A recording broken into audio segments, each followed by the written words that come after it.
சிவாய நமஹ. முப்போதும் திருமேனி தீண்டும் ஆதி சைவர்கள் குலத்தில் சுந்தரமூர்த்தி சுவாமிகளினுடைய வழி வழி வழி வழி தோன்றல் திருவான்மியூர் அடியார்க்கு அடியன் சந்தோஷ் திருமேனி சிவாச்சாரியார். நெக்ஸ்ட் ஜென் நேர்கள் அனைவருக்கும் அன்பான வணக்கம்.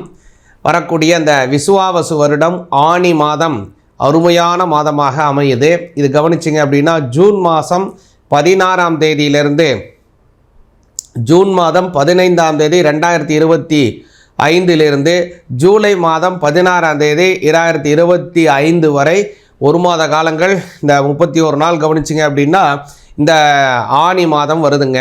இந்த ஆனி மாதத்தில் என்ன ஒரு சிறப்பு அப்படின்னு பார்த்தீங்க அப்படின்னா, கும்பாபிஷேகம் செய்வதற்கு ரொம்ப சிறப்பான மாதமாக அமையக்கூடியது இந்த ஆனி மாதம். மிதுன மாதம், ஜேஷ்ட மாதம் அப்படின்லாம் சொல்லுவாங்க இதில்.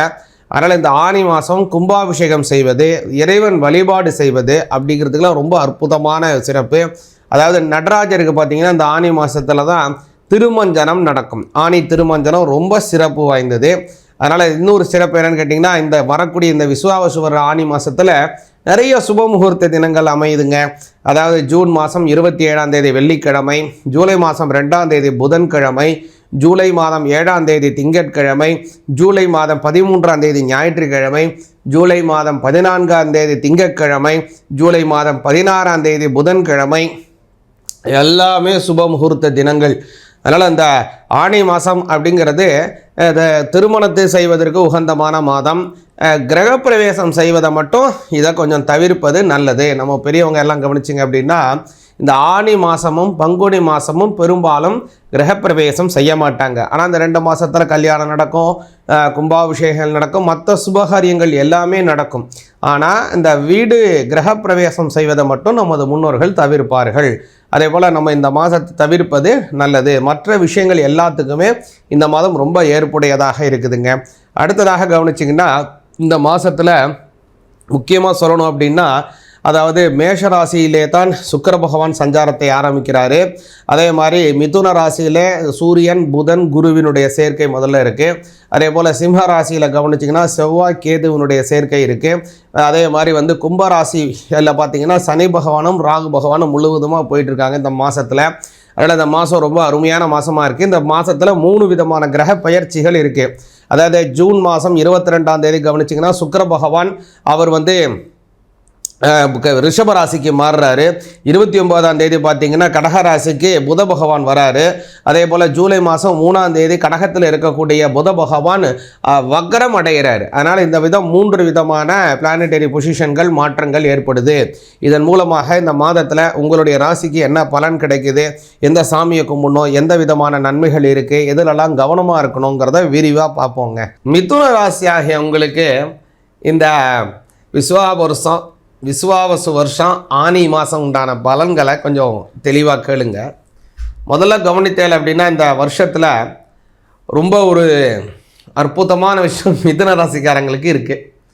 என்ன அப்படின்னா, உங்களுக்கு ரொம்ப வெயிலில் போயிட்டே இருக்கீங்க, நடந்து போயிட்டே இருக்கீங்க, காலில் செருப்பே இல்லாமல் கூட போயிட்டு இருந்தவங்களுக்கு திடீர்னு ஒருத்தவங்களுக்கு நிழலில் உட்கார வச்சு ஆப்பிள் ஜூஸ் கொடுத்தா எப்படி இருக்குமோ அந்த மாதிரியான சூழ்நிலையை இப்போ இந்த குரு ஜென்மத்தில் இருக்கிற காலத்தில் ரொம்ப கஷ்டத்தை கொடுத்த காலத்தில் அதுக்கு ஒரு ஆப்பிள் ஜூஸ் கொடுக்குற மாதிரி என்ன பண்ணுறாருன்னா, உங்களுக்கு சூரியன் அந்த குரு அஸ்தமனம் பண்ணி விடுறாரு.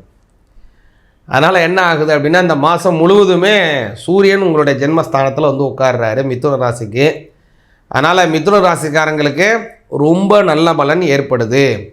அற்புதமான நல்ல கீர்த்திகள் ஏற்பட போகுது. உங்களுடைய கஷ்டம், ரொம்ப கஷ்டப்படுறேன் ஆனால் ஒரு நல்ல பேர் கிடைக்குதுன்னா எனக்கு கிடைக்க மாட்டேங்குதுங்க, மற்றவங்களுக்கு தான் கிடைக்கிறதே தவிர நான் படுற கஷ்டத்தினால எனக்கு எப்போ நல்ல பேர் கிடைக்கும்? நல்ல பேர் கிடைக்கலைனாலும் பரவாயில்ல, நான் அவ்வளோ கஷ்டப்படுறேன், நான் பண்ணுற வேலையில் குத்தம் தான் சொல்கிறாங்க, குறை தான் சொல்கிறாங்க, எப்படி தான் நான் சமாளிக்கிறது? ஒரு கஷ்டமாகவே இருக்குது, மனசுக்கு சந்தோஷமே இல்லை அப்படின்னு நினைக்கக்கூடிய மிதுன ராசிக்காரங்களாக இருந்தாலும் சரி, நீங்கள் இந்த மாதம் அப்படிங்கிறது ஒரு கேம் சேஞ்சர் அப்படின்னு சொல்லுவாங்க. அந்த மாதிரியான சூழ்நிலையை உங்களுக்கு சூரியன் நிகழ்த்துறாரு. 3ஆம் அதிபதி ஜென்மஸ்தானத்திலே சாஷ்டாங்கமாக உட்கார்றாரு. இது முதல்ல என்ன நன்மை அப்படின்னு கேட்டிங்கன்னா, குருவினால் ஏற்படக்கூடிய தீமைகளை கடுமையாக அப்படியே மாற்றிடுவார். ஜென்ம குரு வனவாசம் அப்படின்னு பேர். இந்த மிதுன ராசிக்காரங்களுக்கு இந்த வனவாசமான சூழ்நிலை போயிட்டு இருக்கு இல்லைங்களா, அதை அப்படியே மாற்றிடுவார் சூரிய பகவான். அந்த ஒரு மாத காலம் அவங்களுக்கு ஒரு பெரிய சேஞ்சர் தான், கேம் சேஞ்சர் தான். அடுத்ததாக கவனிச்சிங்க அப்படின்னா, உங்களுடைய 11ஆம் இடத்திலே இருக்கக்கூடிய சுக்கிர பகவான், அது ரொம்ப அருமை. 5ஆம் அதிபதி 11ஆம் பாவத்தில் செல்வது. 5-11, இந்த 5-11 சுக்கிரனோட போகுது. சுக்கிரன் வந்து கலத்திரகாரகன்னு பேர், அதாவது வாழ்க்கை துணைவரை குறிப்பவர். 5ஆம் இடம்ங்கிறது காதல், மனசு, ஆசை, ஒருத்தவங்க மேலே ஏற்படக்கூடிய இச்சைகள் எல்லாமே 5. அப்போது 5-11 சுக்கிரனாக வந்து உட்கார்றதுனால மிதுன ராசிக்காரங்களை கவனிச்சிங்க அப்படின்னா, ரொம்ப நாளாக யாரையாவது நீங்கள் விரும்பிட்டு இருக்கீங்களா, அவங்கக்கிட்ட நீங்கள் பேசாமல் இருக்கீங்களா, அவங்கள்ட்ட போய் உங்களுடைய விஷயத்தை சொல்லி உங்கள் மனசை சொல்லி அவங்களுடன் பரஸ்பரம் நல்ல அன்பை பெறுவதற்கு வாய்ப்பை ஏற்படுத்திடுவார் சுக்கிரன். அது ஒன்று. இல்லைங்க, நாங்கள் ரொம்ப நாளாகவே நாங்கள் லவ் பண்ணிகிட்ருக்கோம், ரொம்ப நாளாகவே நாங்கள் மனசு விரும்பிகிட்டு இருக்கோம், இதை நாங்கள் வந்து ஒரு திருமணமாக செய்து நாங்கள் குடும்பம் நடத்தி சந்தோஷமாக ஒரு நல்ல வாழ்க்கையை அமைச்சுக்கணும், இதுக்கு வந்து எங்கள் வீட்டில் உள்ளவங்கள்ட்ட சம்மதம் வேணும்னு நினச்சிட்டு இருக்கீங்களா, கவலையப்படாதீங்க. இந்த மாதம் உங்களுக்கு சாஸ்வதமாக இருக்குது. அதனால் பெற்றோர்களிடம் உங்களுடைய விருப்பத்தை சொல்லி உங்களுடைய அபிலாசைகளை பூர்த்தி செய்வதற்கும் இந்த மாதம் ரொம்ப அற்புதமாக இருக்குதுங்க. ஒன்று. அடுத்ததாக, இப்போ நான் ரொம்ப நாளாக விரும்பிகிட்டு இருக்கேன், இதுமாரி அவங்க இதுலேருந்து தரப்புலேருந்து என்ன சொல்கிறாங்கன்னா, நான் வந்து இந்த மாதிரியான ஒரு வேலையை பார்க்கணும், இல்லை வெளிநாட்டில் போய் நான் செட்டில் ஆகணும், அப்போ தான் வந்து எனக்கு பெண்ணு கொடுக்குறேன்னு சொல்லியிருக்காங்க, இல்லை அந்தமாரி இருந்தால் அந்த மாதிரி மாப்பிள்ளை தான் எனக்கு வேணும். நீங்கள் ஒரு ஆணாக இருந்தால் உங்களுக்கு ஒரு பெண்ணை குறிக்கும், நீங்கள் ஒரு பெண்ணாக இருந்தால் ஆணை குறிக்கும். இல்லை நான் ரொம்ப நாளாக திருமணத்துக்கு பார்த்துக்கிட்டு இருக்கோம், எனக்கு வந்து நான் இந்த மாதிரி வேலை பார்த்துட்ருக்கேன், நான் இந்த வேலைக்கு இந்த வெளிநாட்டில் இந்த இடத்துல தான் எனக்கு ஜாப் நல்லா இருக்கும், அதனால் அந்த இடத்துலையே வேலை பார்க்கக்கூடிய ஒரு பையன் தான் எனக்கு வேணும், அப்படிலாம் கேட்டுட்ருக்காங்க.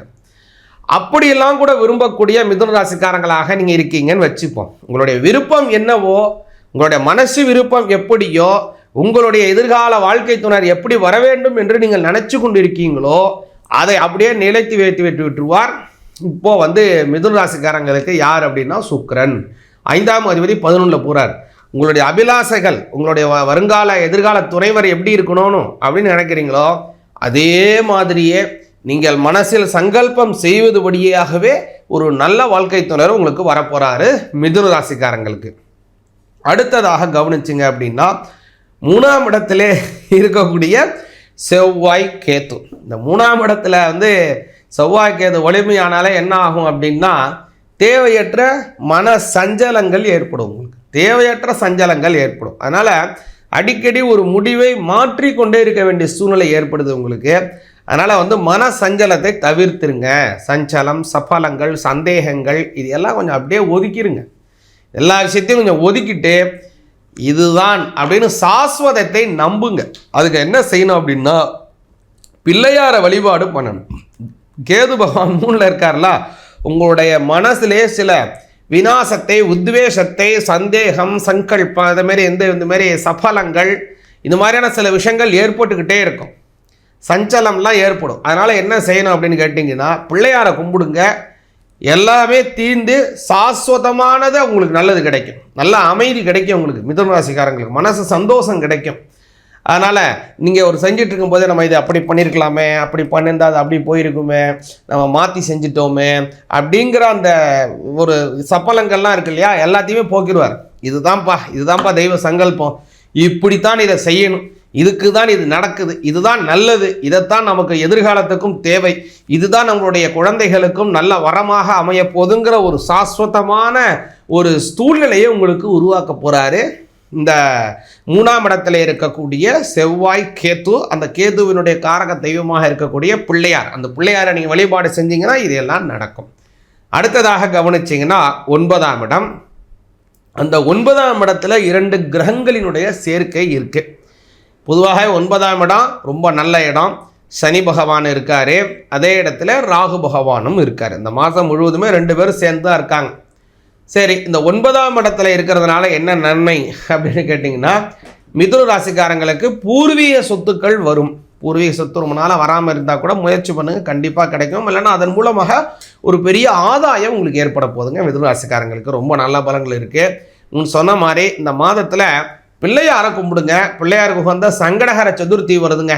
குறிப்பாக சொன்னோம்னா ஜூலை மாதம் 17ஆம் தேதி திங்கட்கிழமை சங்கடஹர சதுர்த்தி. அன்றைய தினம் விநாயகப் பெருமானுக்கு உகந்தமான பழங்கள், பஞ்சாமிருதங்கள், அதே மாதிரி தேன், அபிஷேக பொருள் என்னென்ன உங்களால் முடியுமோ சாமிக்கு வாங்கி கொடுத்து சாமியை வழிபாடு செய்யுங்க. பிள்ளையாரை வழிபாடு செய்யுங்க. நல்ல பலன் மிதுன ராசிக்காரங்களுக்கு கிடைக்கும். சிவாய நமக.